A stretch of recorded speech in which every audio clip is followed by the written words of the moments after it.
Ayan, mag-video ulit ako. Hello, ka-blessful. Tayo po ay magkukuha ng talbos ng kamote. Isasahog po natin sa sinigang na bangus. So, nandito lang po yung aming kamote.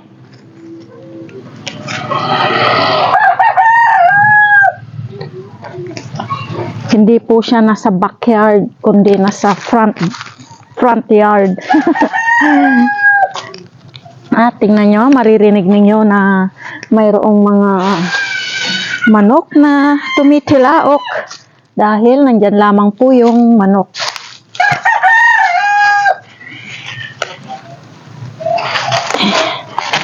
So ito ay tayo po ay nagkukuha ng talbos ng kamote.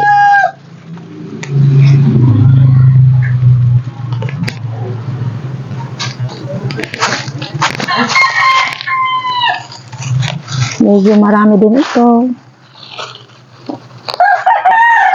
So, sa halip na bibili sana kami ng pichay, naalala ko po ay meron pala kami ditong kamuti na tanim.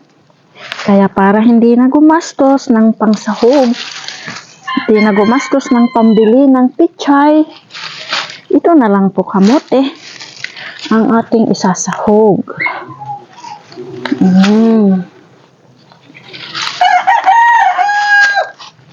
Titilaok.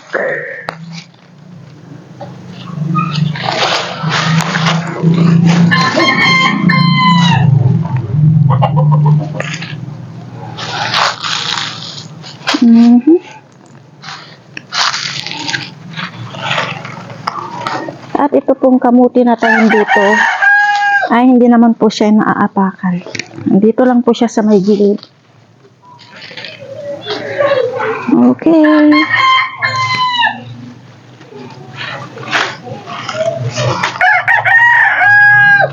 Titilaok. Okay na. At meron pa doon.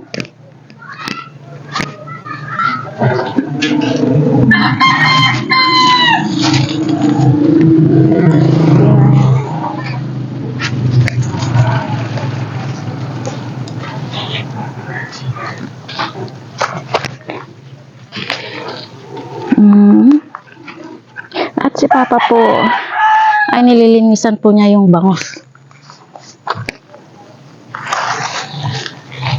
Okay na ang pagsahog. Meron din kaming piyas dito pero walang bunga. Okay, this is it. Ito na ang aming kamote na pangsahog sa sinigang. Sinigang na bangus na mayroon siyang talbos ng kamote.